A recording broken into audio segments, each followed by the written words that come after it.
हल्ल्याच्या एक दिवस आधीच जालन्याच्या पर्यटकांना दहशतवाद्यांना पाहिलं। दहशतवाद्यांनी धर्म विचारला। पर्यटक आदर्श राऊत यांनी एनआयएला ईमेल करून दिली माहिती। पहलगाममध्ये प्लॅन करून दहशतवाद्यांनी पर्यटकांची हत्या केली, एनआयएची माहिती। फुटीरतावादी धार्मिक संघटनांपासून दूर रहा। पहलगाम हल्ल्यानंतर श्रीनगर पोलिसांच्या नागरिकांना सूचना। इत्तेहाद उल मुस्लिमीन आवामी ॲक्शन कमिटीच्या कार्यक्रमात न जाण्याच्या सूचना।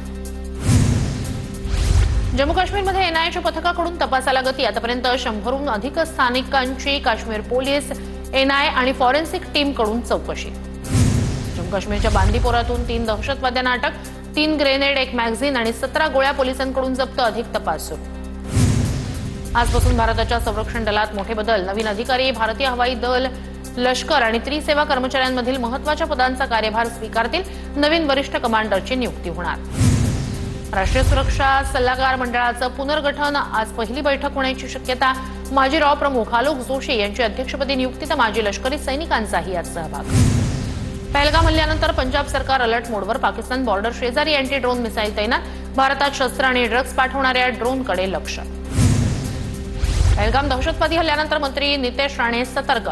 सागरी मंडळाचे प्रकल्प, बंदरं, जेट्टी, मत्स्य व्यवसायात अवैध बांगलादेशी, पाकिस्तानी आढळल्यास चौकशी करण्याचे नितेश राणेंचे आदेश। सर्च ऑपरेशन, कोम्बिंग ऑपरेशन राबवून कामगारांच्या ओळखपत्रांची तपासणी, आधार कार्डची तपासणी होणार।